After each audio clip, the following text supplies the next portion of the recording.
What I'm going to discuss today is mostly about the way that I actually trade and the reasons I trade that way. And when I talk about trading, when anybody talks about trading, they're talking about it from their perspective, but also with their own risk parameters. And I'm a bit of a wimp when it comes to trading, to be honest. But I am talking about the way, what I'm prepared to risk. So just bear that in mind. I will talk about risk as we go, but this is all about my risk parameters. And when you do this for yourself, think about your own risk parameters as well and how you apply this information. So as I said, we're going to look at staying on the right side of the market. We're going to be looking at how to use market depth and order execution information together. And also how to prioritize those two, because there's a lot of tools now that focus on market depth, and kind of the order execution side of order flow is probably a little bit more important than the depth. And as I go, we're going to talk mostly about long positions. Okay, so just presume that the opposite applies for shorts, and that'll save me saying everything twice. But first, as I said, let's spend some time discussing HFTs, high frequency trading, algorithmic trading and market making, because if you're going to stay on the right side of the market, then you have to stay off the wrong side. And of course, it helps to have some idea of who is on the other side of your trade. Okay, and to do this, we're going to look at both futures and equity markets for reasons that are going to make sense as we go. So I know you're all futures traders, but we're going to look at the equity markets as well. Because there's a lot of hype nowadays about HFTs. We hear people talking about tracking the algos or beating the algos, but that rarely comes with any explanation of who you're beating or what they're doing. So you might hear someone say, you see this white area on my screen, that's an algo. Okay, so which firm is it? What's the strategy being employed by that algorithm? What's their holding time? Where are they going to exit? And it's common to hear statements such as the algorithms are taking the market up to VWAP. Now, whilst the market may well go to VWAP, there is little evidence that it is specifically the work of a single or group of algorithms intentionally moving the market to these locations. And similarly, when traders get stopped out of a trade, many are now blaming that on algorithms, saying things like, oh, the algos took me out. So it's become fashionable to talk about the algos. And many people now presume that if something happened in the market, an algorithm must have actively made that happen. And it seems that this is now becoming common knowledge, yet at no point has anyone actually proven these statements to be true. So in fact, I've also never seen anyone really question these assumptions. So everybody's saying the algos, the algos, the algos, but nobody's saying, well, is that really right? So, and even though, they're not questioning it, but if we have to think about it, where's all this beat the algo information coming from? It's coming from people trying to sell us something.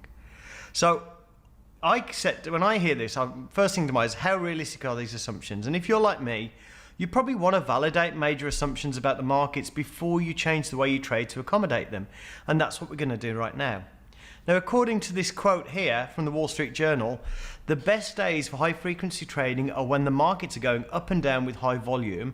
In other words, HFTs benefit from volatility. And that differs somewhat from the notion that HFTs cause volatility by actively pushing markets up and down. The article on the right discusses HFTs as firms that make markets. And making markets is a very, very different activity in terms of risk, timing trade, and market impact compared to actively moving markets. So let's wipe the slate clean in terms of what HFTs and algos are rumored to be doing, and let's look at what we know they do, why they do it, and how they benefit. Now, this information isn't coming from me. So this isn't a presentation of what I think goes on or what I'm guessing goes on. This comes from people in the industry, both people working at algorithmic trading firms and people that advise them. But any errors in here, we're going to have to blame me for that, not them. And the other thing is you can fact check what I'm telling you now. So once you've got this knowledge, you can go and fact check this stuff, and I would advise you to do so. Now, pretty much everybody in this room is a futures trader trading outright directional positions. So you buy to sell higher, sell to buy lower. And this is where a lot of the misunderstandings about HFT come from. People presume that HFTs must be trading the same way they trade. And a lot of new retail traders see this kind of directional trading as the sort of trading that everybody must be doing. And it's simply not true. But anyway, let's stick to futures markets because it's what we all know, and consider the following strategy where your losing trades cost you 20 cents and your winners get you $12.30. You've got a one tick target and a break-even stop loss. You trade 5 lots at a time and you do this 25,000 times a day. You've got little or no directional bias. All you care about is getting filled at the bid and then either scratching the trade at break even or getting filled at the offer for a one tick profit. Now, how many times would you need to be right to make good money? Well, if you were wrong 90% of the time, you would make about $130,000 a day. And this is typical of one type of strategy currently employed by the larger HFTs. The focus is on minimal to zero risk and a favorable risk-reward profile. Now, the top band of volume discount at the CME starts with an average of 135,000 contracts a day. Now, this is not for designated market makers. The designated market makers get this discounted rate at around 50,000 contracts a day, but we'll talk about those guys more later. Now, this level of volume, it's costing them 9 cents for clearing plus 1 cent to trade, or 20 cents per round turn. Now, I've actually heard lower figures than that quoted, but I couldn't find those on the website. So some of the people in the industry said, actually, it's lower than that, but I can't find that. Now, I think we can all agree that these discounts are there to encourage higher frequency traders, because if 135,000 contracts a day isn't frequent, I'm not sure what is. Now, this particular style of trading we're talking about is all about getting a good queue position, and that's also known as getting to the top of the book. And that means being at the front of the limit order queue, or very close to it, on the inside bid or inside offer, and being the first person to get a fill when a market order comes in. And if you're the first in line on the bid side and you have liquidity behind you, you get the first fill, and then you can take a one tick profit at the offer side, or you can scratch a trade. And with this style of trading, you have an exceptional risk reward ratio. You don't need a high win rate. You don't need to trade large just frequently. You don't need to move the market around, and you don't need to risk a lot of money per trade.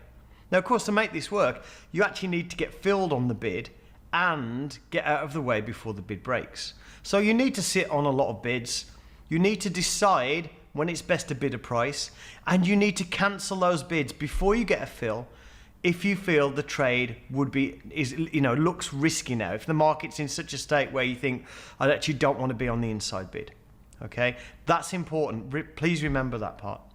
Now, you also need to scratch trades if you get filled and you think the bid will break and price is going to move against you. So with this strategy, once you're in a trade, you have to guard yourself against something called sweep risk. And that's the risk that the bid you entered on will be swept away by sell orders and that price will move one tick against you, leaving you unable to scratch a trade for that 20 cents loss. So if these guys think there's a chance of a sweep, they're going to exit. So how would they predict a sweep? Well, probably in a lot of the ways that we would expect. Some things like, some of the components we use ourselves, such as looking in the queue behind you to make sure there's plenty of liquidity there, maybe looking in a correlated market, that kind of thing. But what seems to annoy many people is that when HFTs use an information advantage to guard against sweep risk, and HFTs paying for order flow seems to be pretty close to the top of the list in terms of what people consider an unfair advantage. And this is common practice with stocks on NASDAQ. And as you may know, stock traders can target a specific exchange when trading stocks. But most traders are just going to put in a market or a limit order, which they presume will go to the best exchange at that point in time. And these non-directed orders often then get sold to the highest bidder, who gets to route the order. And at the same time they get to route the order, they have a very short-term information advantage because they get to know about these orders before they hit any exchange.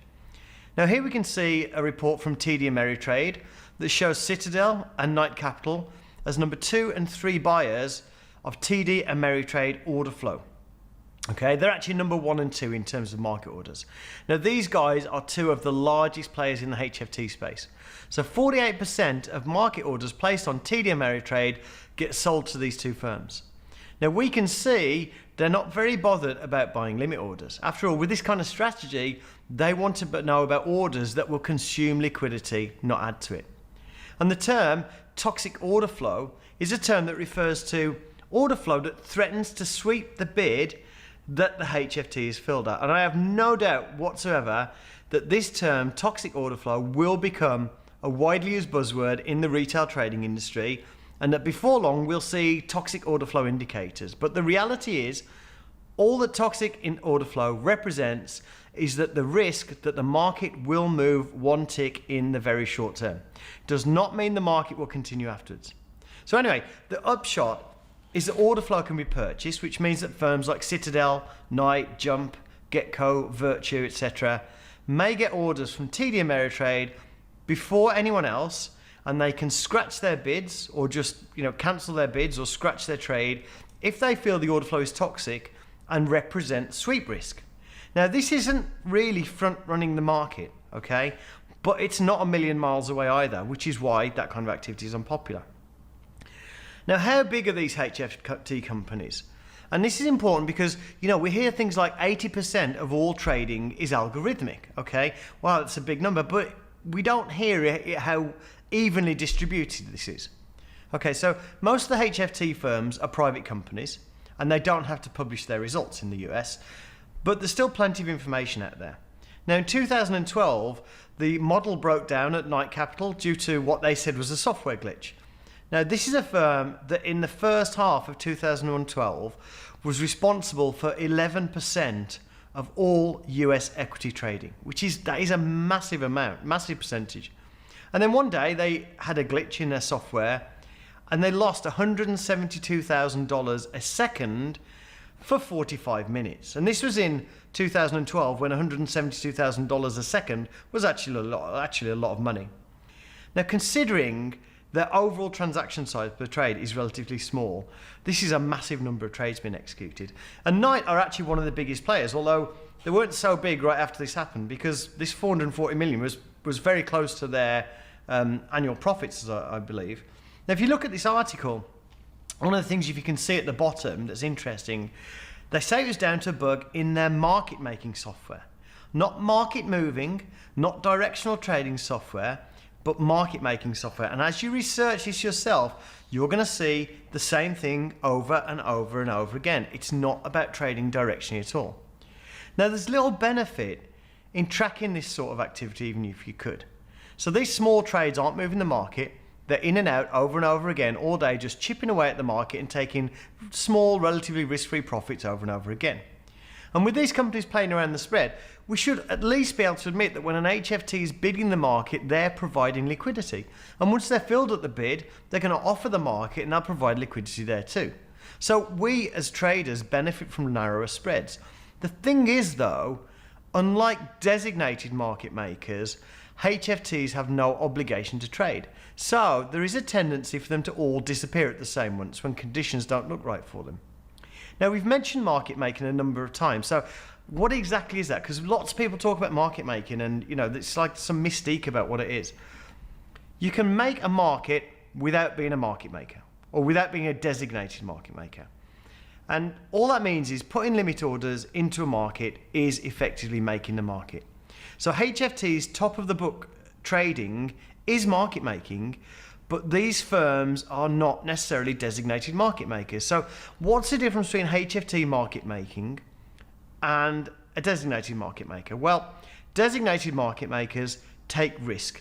They have to sit on both the buy side and the sell side of the order book.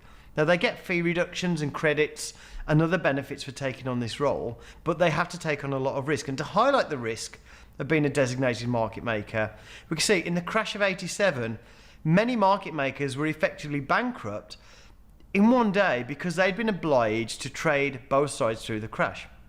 So we can think about HFTs as fair weather market makers. They've got less incentive to trade from the exchange, but they can just stop anytime they like. And this is one of the reasons we get exaggerated swings in liquidity and volatility in today's market. There's a lot of market making going on that can just stop abruptly if the conditions don't look good. So these HFT guys, they can just switch off. And it used to be, going back 1 or 2 years, it used to be as soon as the VIX got over 24, all the liquidity would disappear from the market. It was almost as if that was a watermark. And you've got to wonder how long the designated market maker is actually going to be around, given this kind of imbalance between what the market makers and the HFT market makers can do. So that's market making. Another form of algorithmic trading is arbitrage. Now, the top of the book and market making strategies are non-directional. They don't involve having an opinion on the market really beyond the next few ticks. And similarly, arbitrage, which also represents a huge proportion of all trading, is again non-directional. And like HFT strategies, arbitrage is theoretically very low risk. And it's traditionally the process of trying to make money from some form of price discrepancy on two or more markets. Now with HFT, it is actually making money from more than just price discrepancy now, sometimes time discrepancy.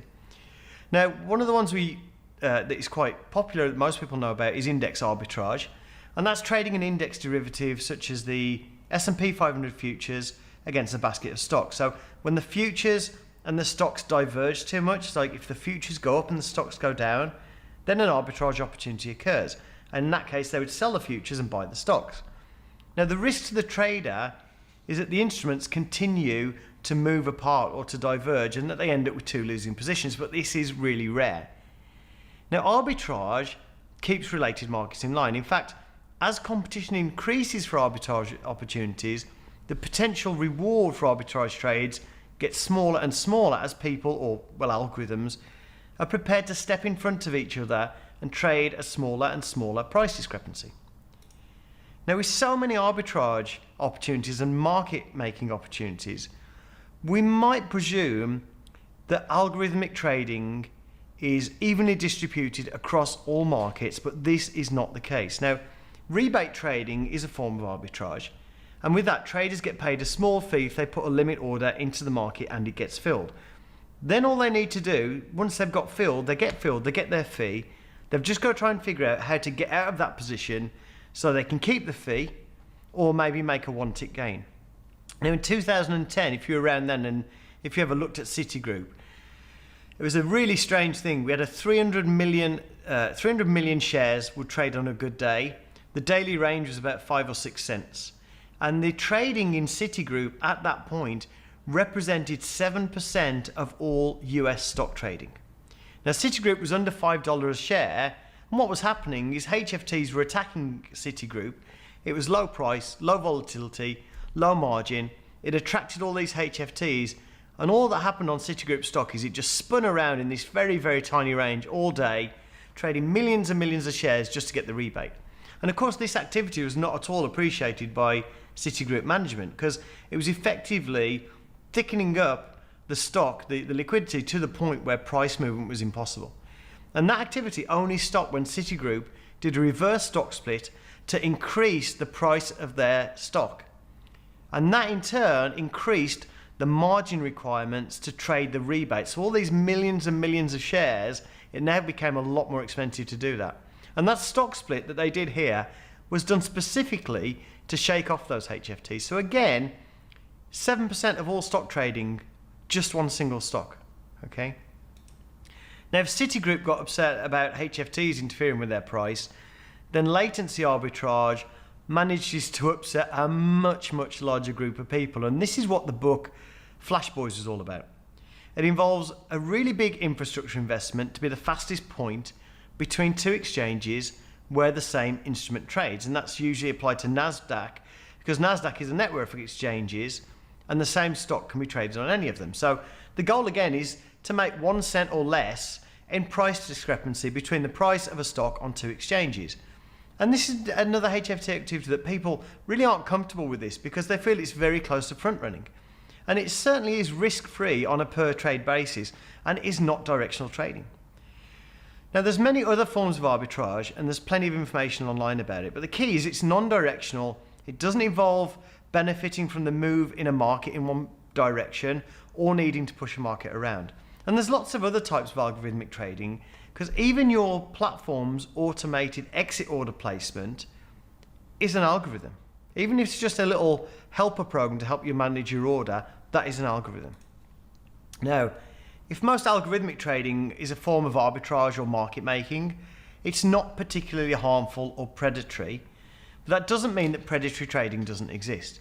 Now, predatory trading is by definition riskier than the kind of HFT strategies we've talked about, because HFTs try to be low to zero risk, but predatory trading is going against other weaker traders and it's inherently risky.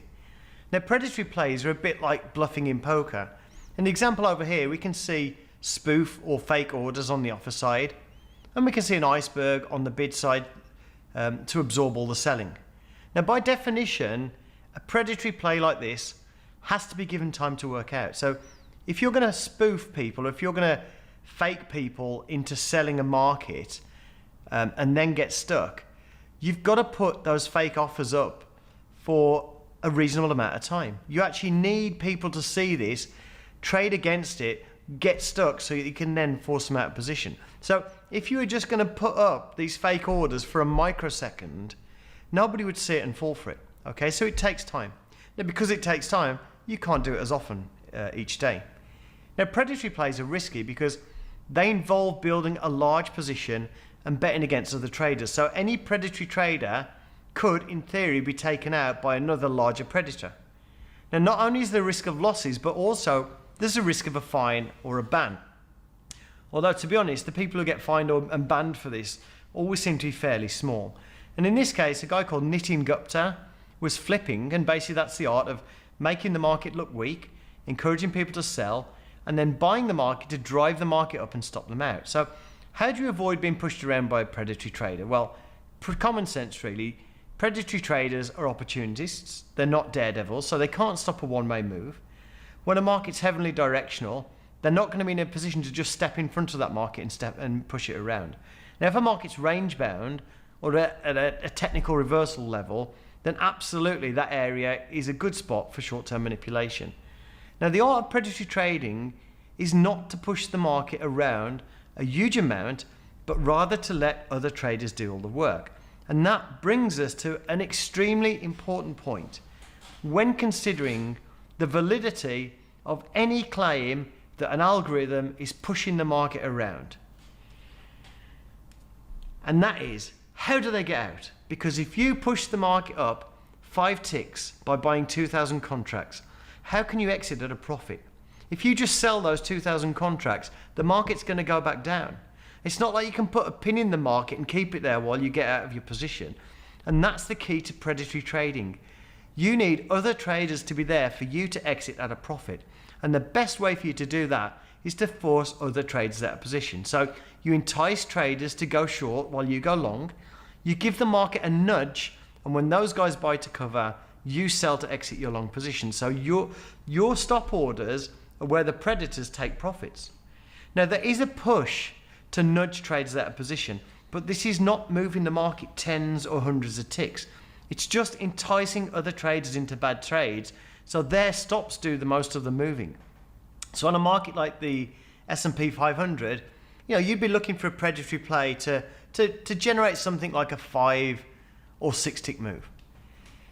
Now, given the market neutral aspect of most of this HFT activity, it's really hard to see how HFT is going to impact the average mouse trader whose reaction times are measured in seconds and holding times measured in minutes and hours. Now, it is scary when we hear things like 80% of all trading is algorithmic, but that doesn't mean that 80% in all markets. Citigroup was 100% HFT effectively, and that stock alone represented 7% of all US stock trading. Now, of course, when people use statistics to prove a point, they're going to make them sound as sensational as possible. But even the retail trader, for example, using a NinjaTrader ATM strategy to exit their trades, that trader is 50% algorithmic because the ATM orders are algorithmic orders. You didn't place them, the computer placed them. Now, we've always had traders with different holding times, and that's never really been an issue before in the industry. So, we have long-term investors, we have swing traders, position day traders, scalpers and HFTs, all playing the same markets at different timescales, and in a way, each providing liquidity to the traders playing the timescale above. Now, scalpers play the market on a level down from position day traders, the position day traders being the guys going for the 10 pointers. But they don't necessarily interfere with the position day traders' trades. I mean, when was the last time you missed your 20-tick target on a trade and you thought, man, them scalpers took me out? Never. In fact, when a scalper's sitting on the bid waiting for an exit, he might have just tightened the spread for a position day trader waiting to get into the market.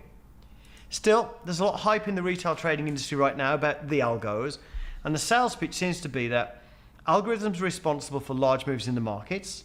In other words, that there are market moving algorithms that actually push the market around and have targets at tens or hundreds of ticks away. That these algorithms are taking you out of your trades, and that you need special software or training to beat these algorithms, or you need to write your own algorithms because somehow these guys are the enemy.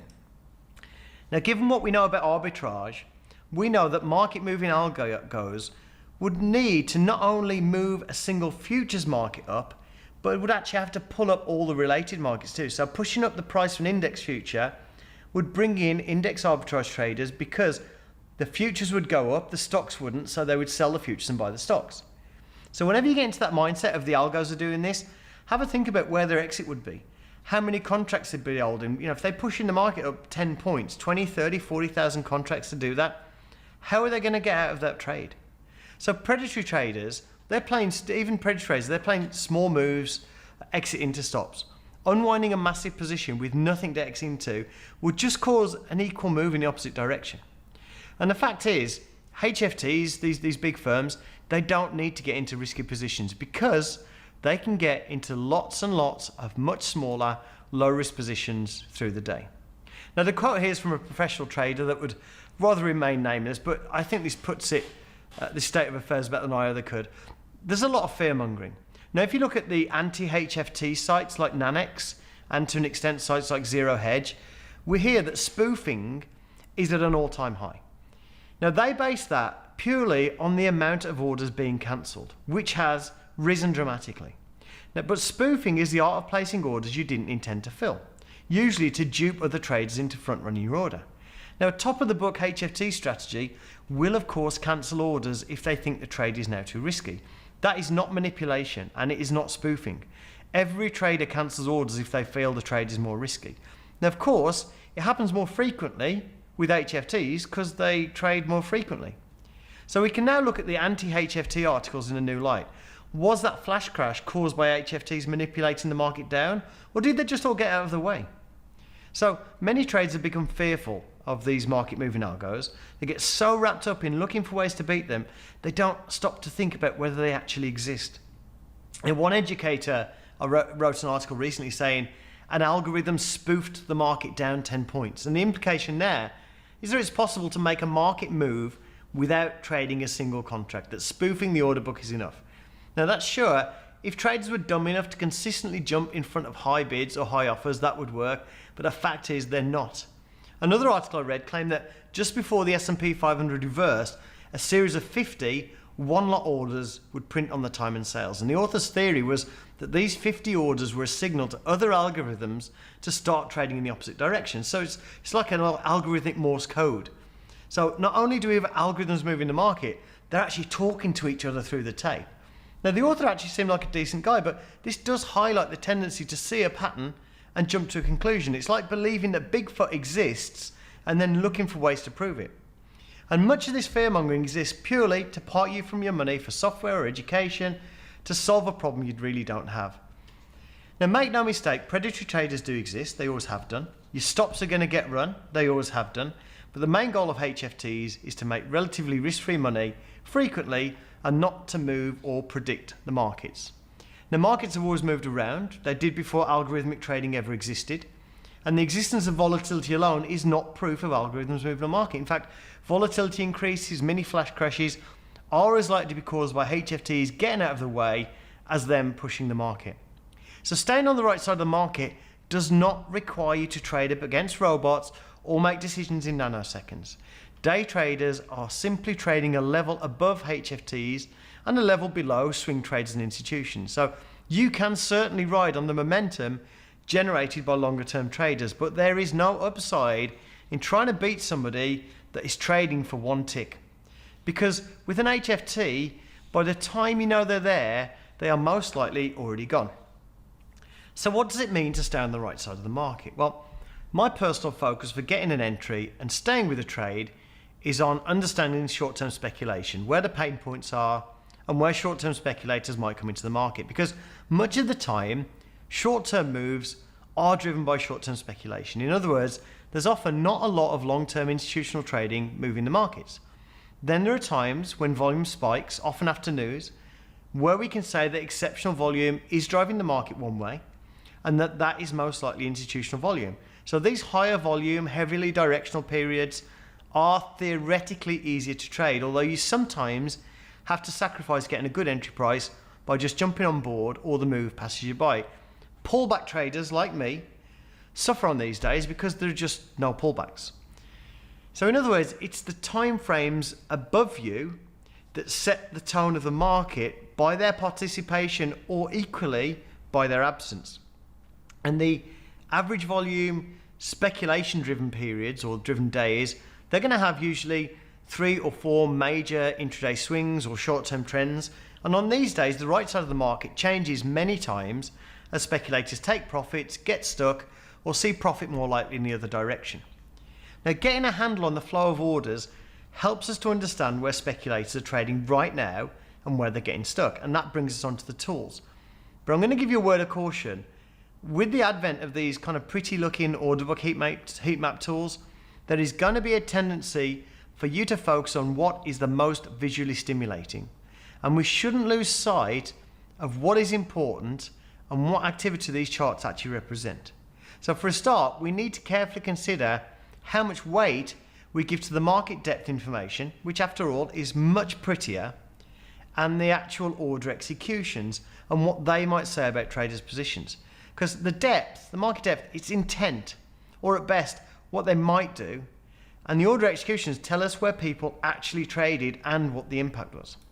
And we should think about this in another way too, historical versus current information. Because this isn't just about which view is best for reading order flow, it's about which view is best at what time. Now the tools you're seeing here are part of the Jigsaw Trading toolset. And what we can see here, we can see market depth, bids and offers in 2 places. First of all, on the depth and sales, we've got this inner blue column, inner red background column, and that's showing us the bids and offers. And that information is current right here, right now. Then we can see the Auction Vista chart, and we have offers above and bids below. And the lighter colours indicate more depth in that area. So everything to the left of this vertical line is historical, and to the right is here and now. We can also see order executions on the depth and sales over here with the current trades columns, and this is showing sellers that sold to bidders in red numbers here, right in the middle, and buyers that bought from offers in the blue numbers here. And this is just showing activity this time round. It's not cumulative, and it will be reset when you come back to a price. Now on the Auction Vista, we can see order executions in two ways. So between the yellow lines, we have what we call a trade thermometer. And you can see over here on the left, we have this long run of red. And that means that during this time, the aggressor executions, the market orders submitted, were mostly sell orders. But that overall, the volume really wasn't significant. Then you have the large trade circles. They show when exceptional volume trading occurs, but not at any specific time splice or specific interval, but over time at a price. And the size of the circle represents the volume of trade, and the colouring represents the balance of trade. So more blue represents more buy market orders, and more red represents more sell market orders.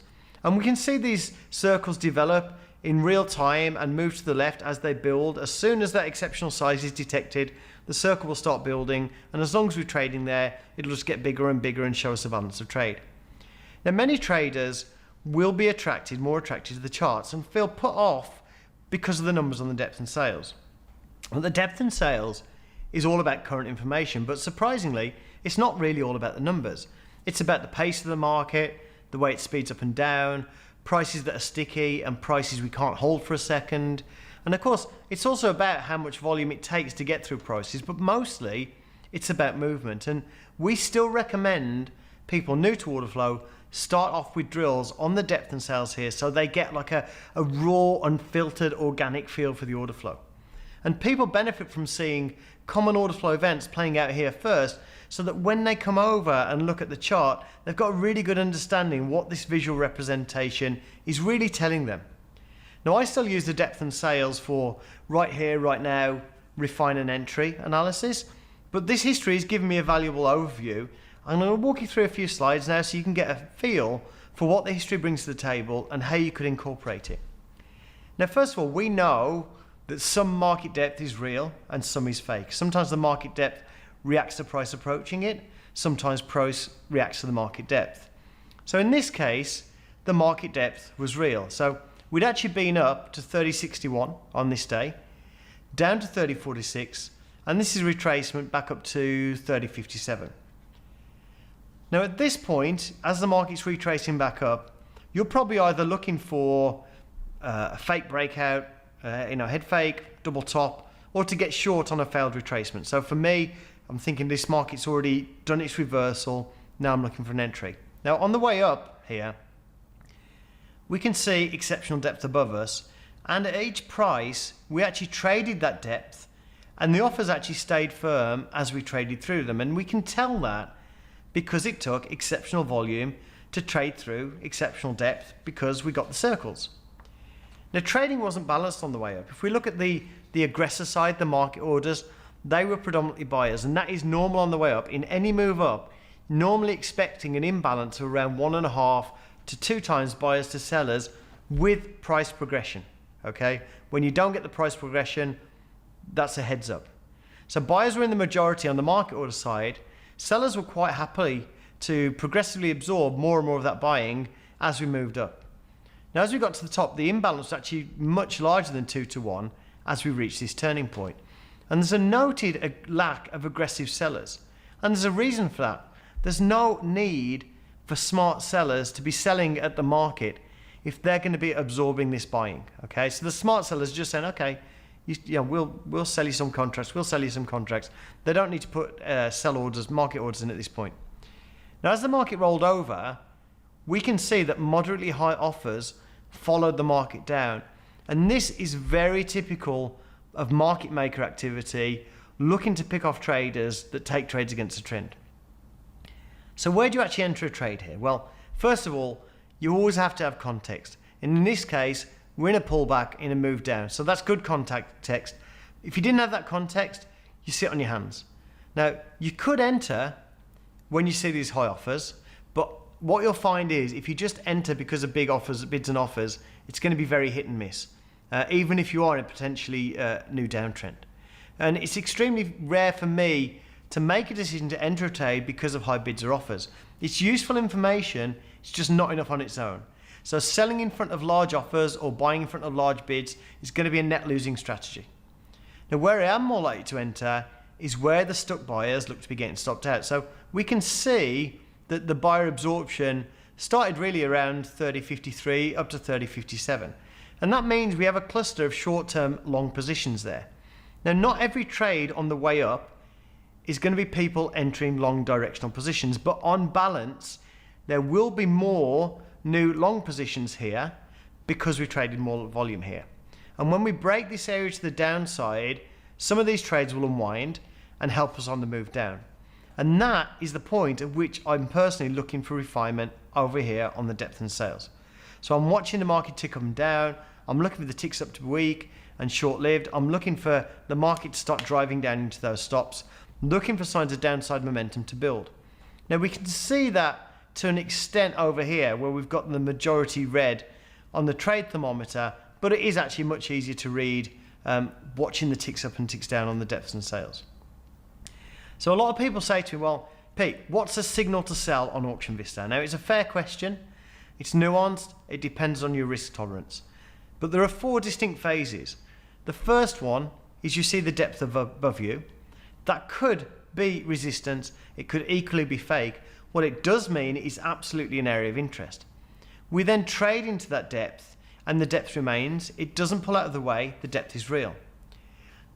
The amount we trade in there then becomes exceptional size. So it means in this case that some new buyers are getting stuck. We've got exceptional buying, but the sellers are still taking on those orders. So like I said, these trades don't all have to be buyers initiating new trades.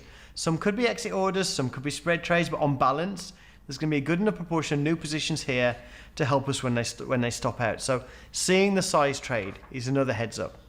And then number 4, the market starts pushing down.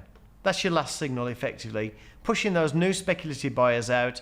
And at that point, the probability of a profitable short increases, but you have lost a few ticks on the entry price in getting that confirmation. So at any point from seeing the large offers above to the buyers getting stopped out, you could have gone short, and where you go short depends on your own tolerance for risk. Now, one way to think about this, if a seller has a big position to fill, there are firms out there whose sole job is to fill big positions, and they feel that the buyers are drying up here. So they've absorbed all this buying up here. They feel there's no buyers up here. At some point, they're going to switch from passive selling to active selling and start throwing market orders in, which is why I wait for the turn, because they could be quite happy to absorb buying at higher and higher prices, but when they think the buying is drying up and start to push the market down, that's when I like to get in. Now, this slide is typical of cases where a turn in the market is defined purely by order execution and the depth isn't adding really any significant information. So we've got iceberg orders being executed, we've got something I call hidden backstops being created, and we have opposing imbalances at extremes. Now, as we can see, the market moves up to 1912, can't push through it. Yet the depth as we got up there was quite normal. Now, the volume at 1912 is exceptionally high, and the aggressors are almost entirely buying. Price can't move through 1912, but we see no sign of large size on the offer side. And that's only possible if there's one or more iceberg orders on the offer side. So as buyers buy, more contracts are added to the offers and the buyers get trapped. And what happens in the end, we end up trading 3,870 contracts into that price, 1912. So if there's no depth, but a large trade circle, that's an iceberg. Now, this sort of activity, stopping at a single price with large trading at that single price, is typical of thicker markets like the E-mini S&P 500. And it's quite rare to see this sort of thing on thinner markets like crude or DAX, where the market tends to trade high volume over a series of prices, as we'll see in a minute. Now, I also mentioned something called an opposing imbalance. Well, we're imbalanced to the buy side at the high. Okay, so that's the opposing imbalance. So buyers are active in terms of market orders, but sellers aren't. The smart sellers are adding to their offers. Now, at reversal areas, it really helps to see the market imbalance to the buy side at a high or the sell side at a low, hence the term opposing imbalance. So it's not just the circle size that's important. I mean, if you just saw a lot of size trade there, there's still a queue, but if there's an imbalance there, that really helps. Now, areas like this are things that I like to call hidden backstops. They're areas which might look completely irrelevant from a charting perspective, but they have order flow supporting the level holding. So in other words, the order flow is giving us trade entry points that might not be visible to a chart trader. And this is one of the most powerful aspects of the order flow history, giving us lines in the sand that can be both entry points and signals to exit if price crosses that line. So for instance, if you were short here at 1912 and price got to 1913 or 1912.50, 1912.75, you know your trade's in peril. You've got enough sellers absorbing contracts at there that they're going to get stopped out if it moves up through there. So it gives you a very, very good, nice tight stop and good potential to the downside. Now, of course, you don't have to enter when you see the circle. In fact, it's often better to get in when you see the market start to break down. So don't think of this as a chart with a single entry point. You can get in when you see the traders trapped, or you can get in when you see the market start to move against them.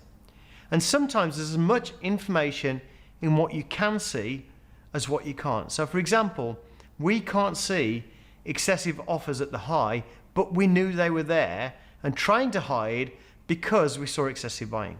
So always think about what you see as well as what you don't. Now, I like to separate turns in the market into major and minor reversals. So a major reversal would be one that initiates a new intraday trend, the 3 or 4 major swings we seem to get in a day, on a kind of speculative day. And a minor reversal would be a simple pullback. Now, the end of trend moves are very busy. There's a lot more trading involved in reversing an intraday trend than reversing a pullback. There's more people engaged there, and it's also a spot where you find more predatory traders. Now, in this image, I've got the depth tuner set to only show the most significant depth. So that's why a lot of the depth appears to be missing here, because I basically tuned it out. Now, we start this image on the left with consolidation, and this was consolidation after a move up. And basically we move up through the consolidation area and then back down to it. And this is our pullback.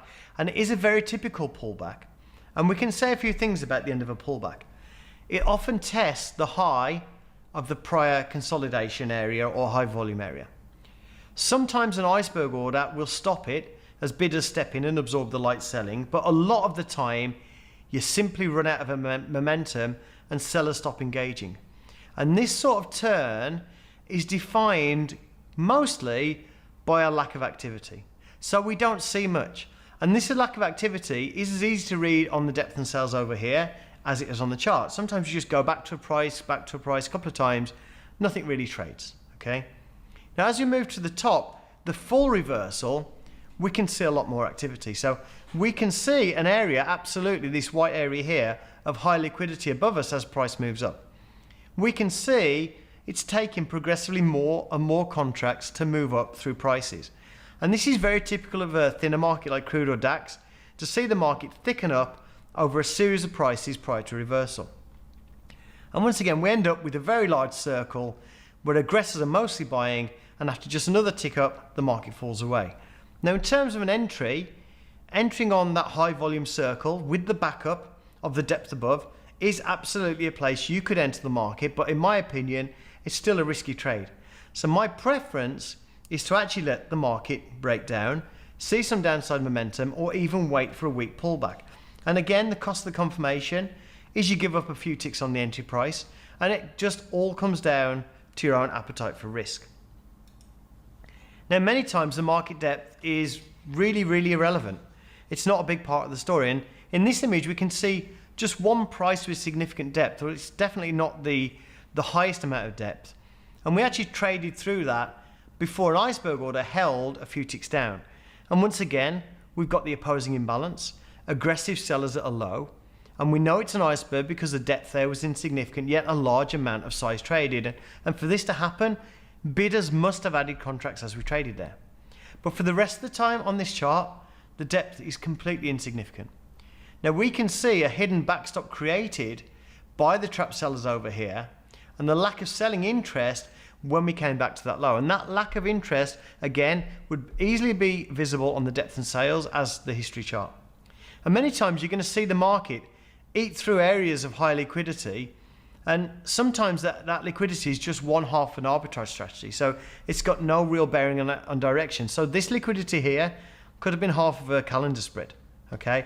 And over time you'll learn that liquidity alone won't stop the market, certainly not reliably enough for a full reversal. So seeing the liquidity gives you a heads up that something might occur.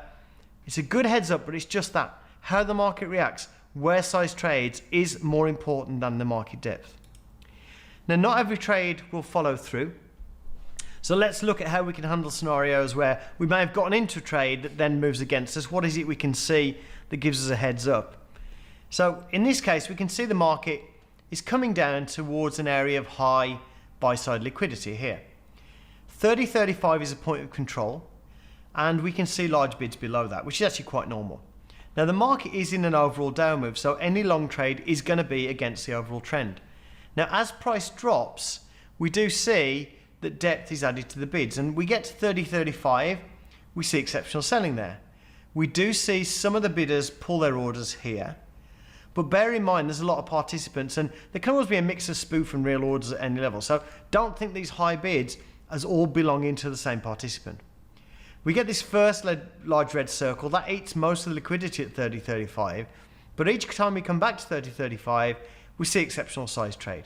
Again, obviously an iceberg order there, and we can see the aggressors almost entirely selling, but price not moving down, sellers are getting stuck.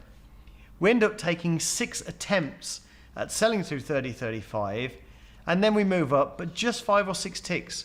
Now the buy side liquidity does follow that move up, but as we move back down, we can see the large bids at 30.36 get eaten, and in what a fairly rapid move down, we eat through all those bids, market collapses, okay? Now as an order flow trader, you know that at this area over here, buyers absorb the selling, okay?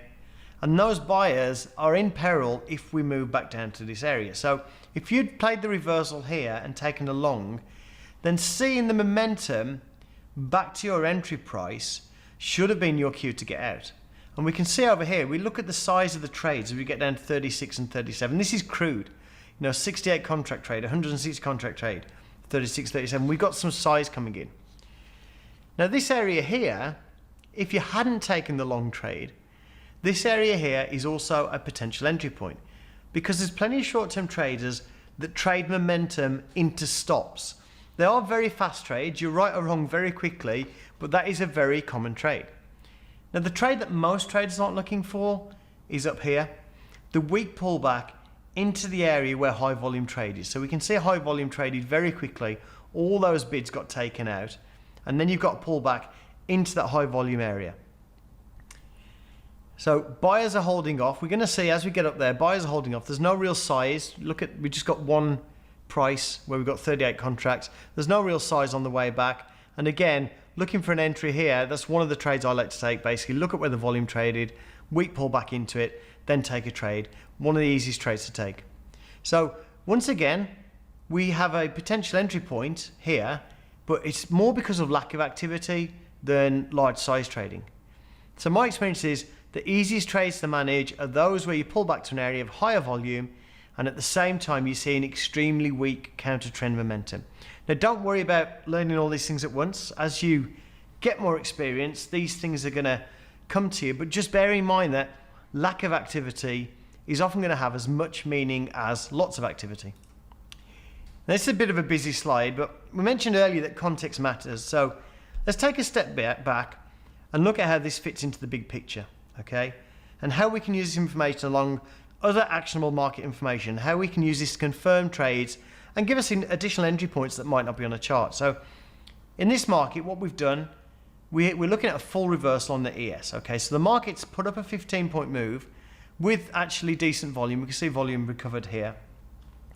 Now on the way up, we actually paused at 125, 2001.25 to 2002.50. We actually built a bit of volume there, and it's normal to see pausing trends like this. We've done webinars here before, day trading without charts.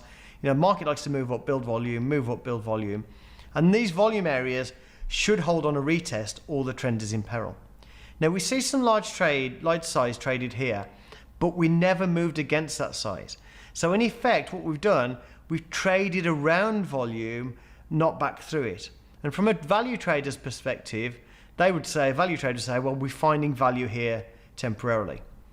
On the next push up, we can see absorption at the high. So that's the opposing imbalance. Now that area is quickly broken to the downside, and that would be your highest risk, earliest entry opportunity. Now, why would you enter there? Well, first of all, the absorption at the high, okay, if we just go across here, it's the day session weekly high, okay, and it's also just before these X's, which is marking out an area of high volume from overnight. So we actually have good trade context here. So it is a potential area to short, either on the circle itself, which is high risk but good price, or just below as it breaks down, which is lower risk but poorer price. Now, as we get back down to this area of high volume, we can see a bit of large size, imbalance on the sell side, which means the bidders are absorbing contracts. And you should expect additional volume to trade. If you've used volume profile at all, you know that as you get back to an area of high volume, you tend to trade high volume again.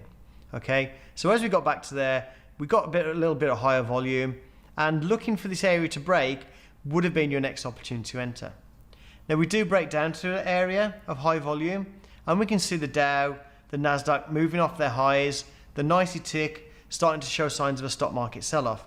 And next we get this weak pullback. So where are we pulling back to? We're pulling back to this area where we traded the size before. And that gives us the last selling opportunity that's visible on this screen, although more pullbacks would occur later. And what can we see here? Well, we can see weakness in the pullback, okay? We can see there's no move up in that pullback. The delta's not moving up in that pullback. The Dow and the Nasdaq and the Dow aren't moving up in that pullback. So as we pull back up here, there's no sign of strength, okay? On the tick, the Dow, the Nasdaq, or even the S&P 500.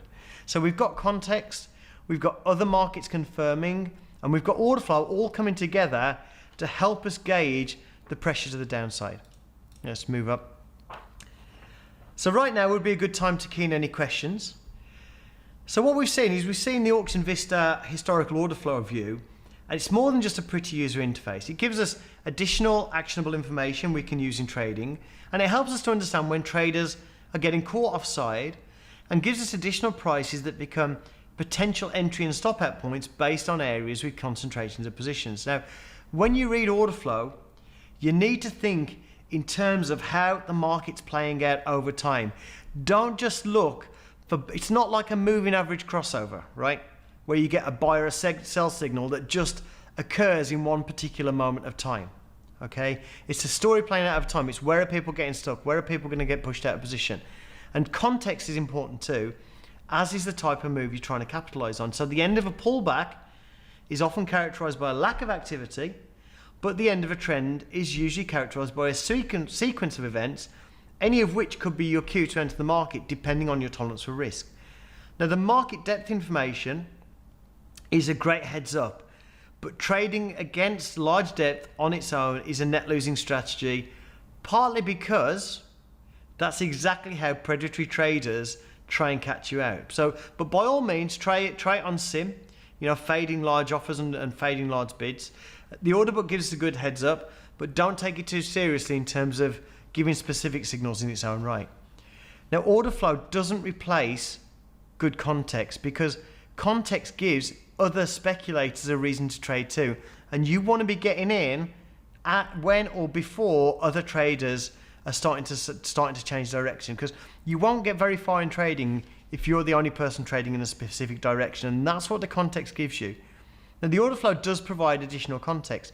It does give you those hidden backstops that get created and end up being both potential entry points but absolutely exit points, because when you go past those backstops, your reason for being in that trade has effectively been wiped out. Now, the order flow events play out over time. This isn't something that occurs in splices of milliseconds. It's not even seconds. The more obvious order flow events are the iceberg orders or large bids or offers, which generate higher volume and stuck traders, and that higher volume takes time to build. The less obvious events are lack of participation.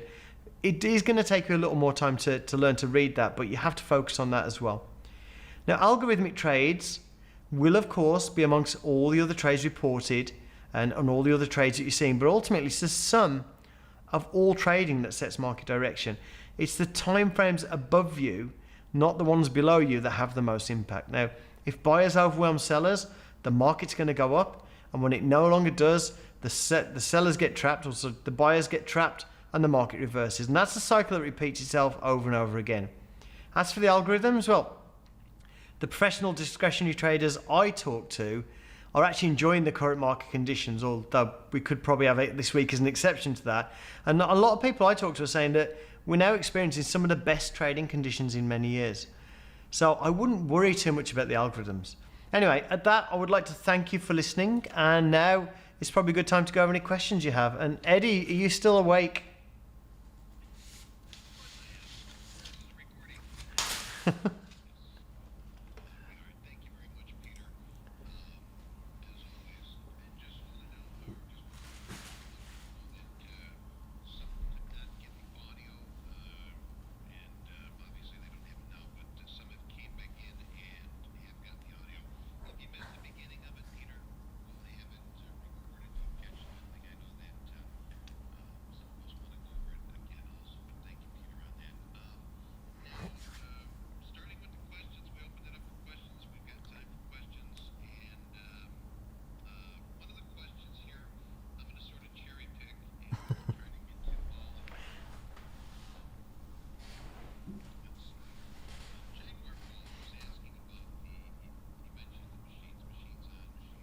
Mm-hmm.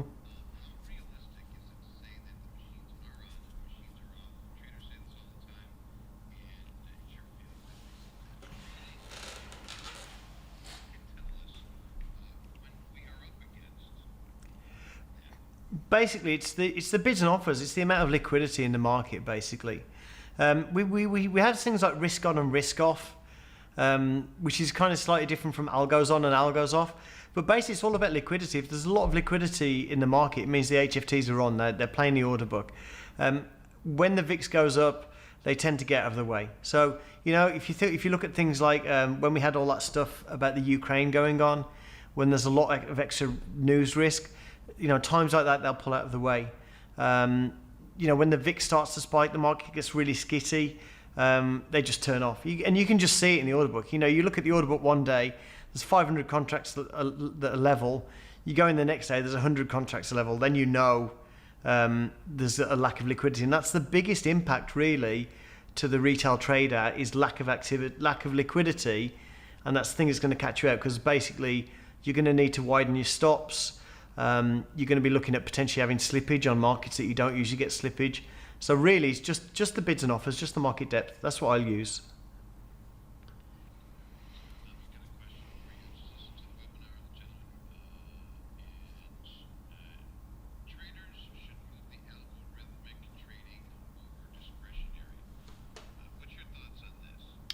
Traders should move to algorithmic.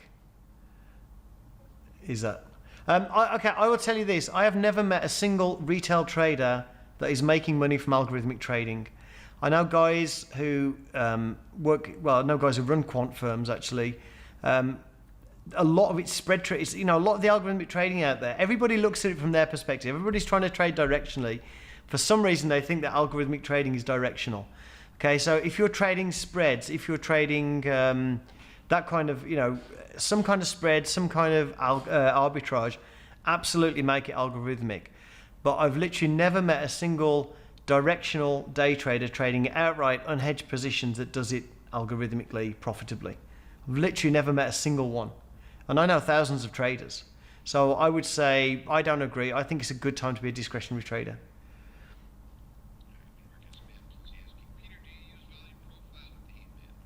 I do. I use volume profile.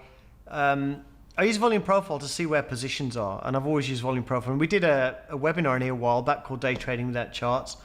Absolutely. One of the things that I do in terms of looking for reversal is basically, we move, build volume, move, build volume, and I expect us to keep moving and build volume. And then when we move back over one of those high volume areas, then I figure the market's reversed. So absolutely use the two things together.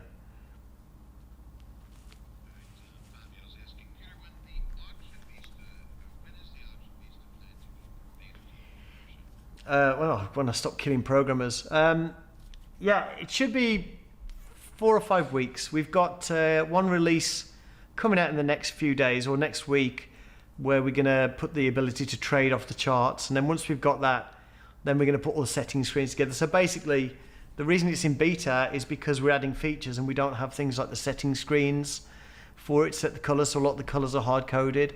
The last thing we do before we come out of beta is to put all that stuff in there. So it works. You'll be able to trade off it next week.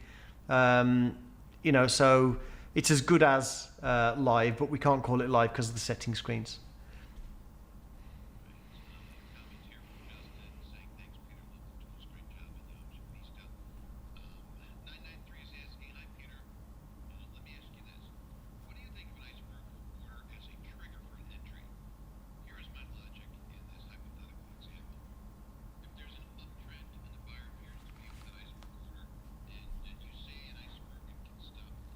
Mm-hmm. It should also be a type of an absorption of sell market orders. Sellers should be trapped where iceberg appears. Mm-hmm. Yeah, absolutely. Like you say, I think an iceberg is good to enter. If the market's going up and you see an iceberg on the bid, you can take that, right? And it's one of the trades a lot of scalpers will take. One of the trades they'll teach you in prop shops. But real short-term scalpers is that basically, when the market's moving up, as soon as you get, it's not even a pullback. You wouldn't even see it as a pullback on the chart.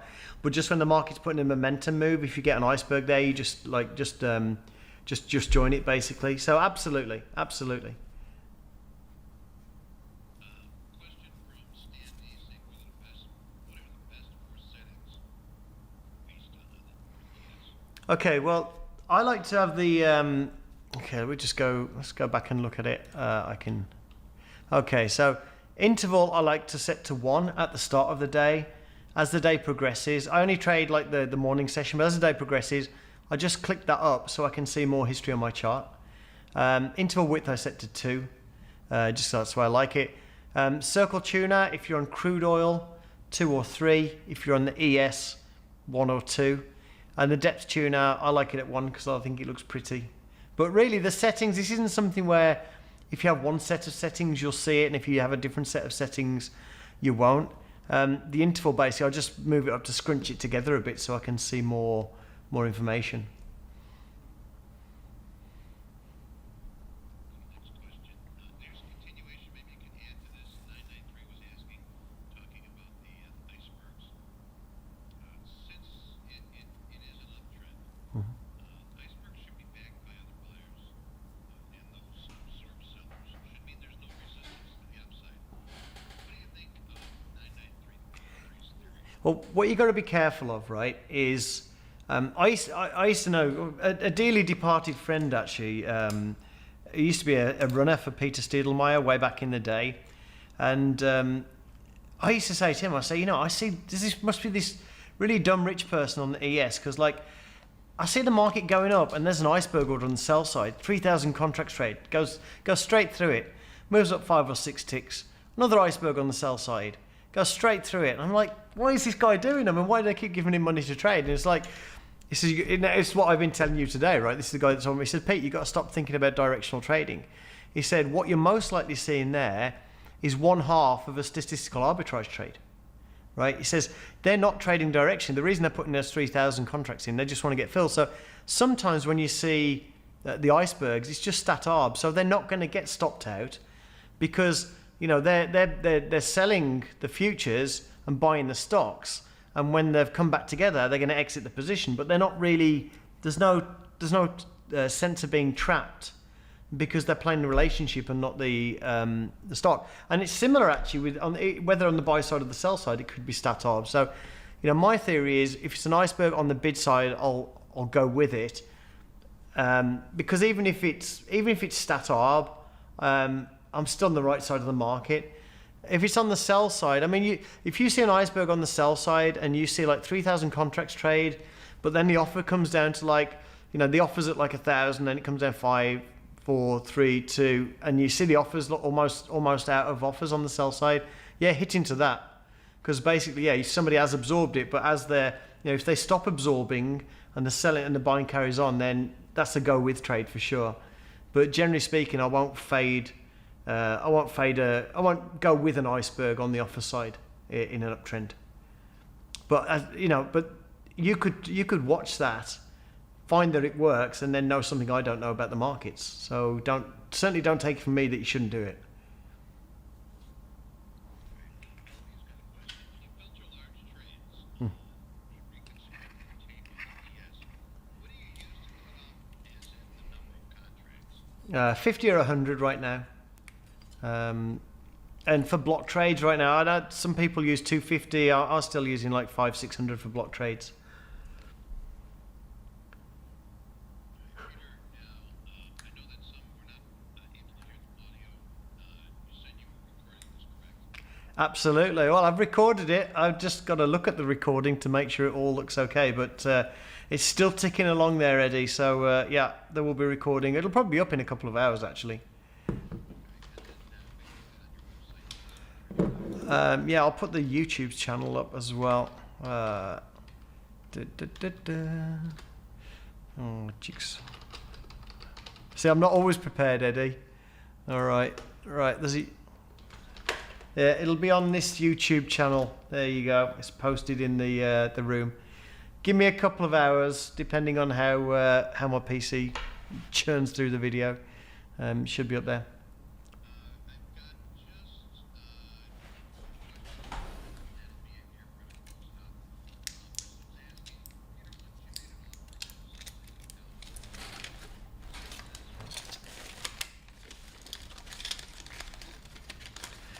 It was 5 million. Unfortunately, it doesn't still stand. The guy who made the offer's situation has changed, so he's not at that firm anymore. Basically, it was the firm's offer. Mark's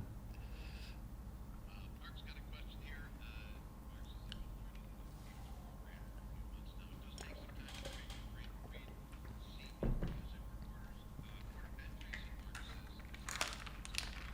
Most excellent. That's a Bill and Ted term, isn't it? It's most excellent, yeah. Yeah. I got a question from rookie here, and then we'll call it.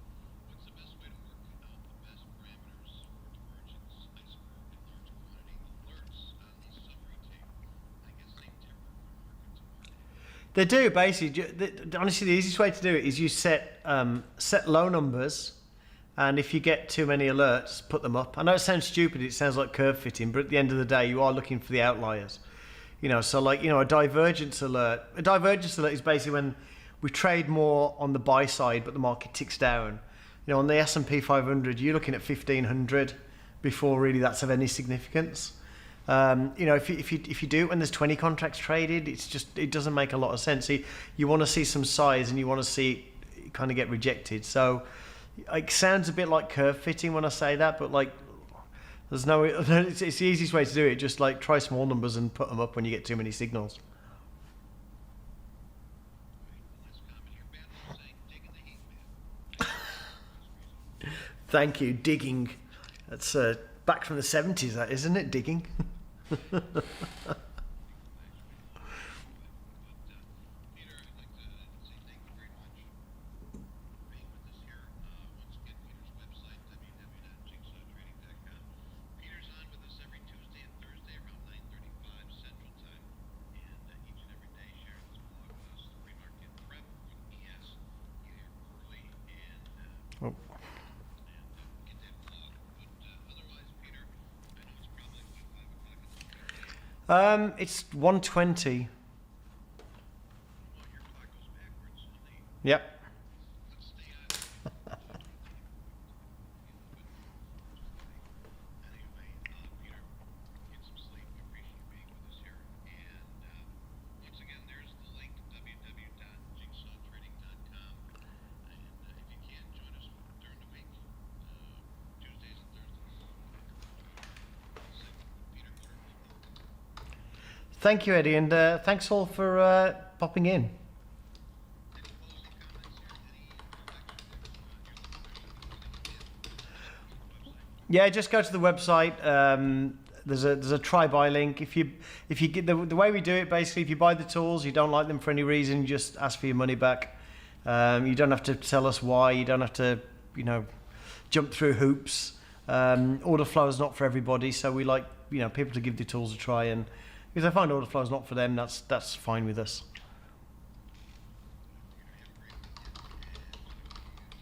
Absolutely. All right. See you. Have a good weekend, everybody.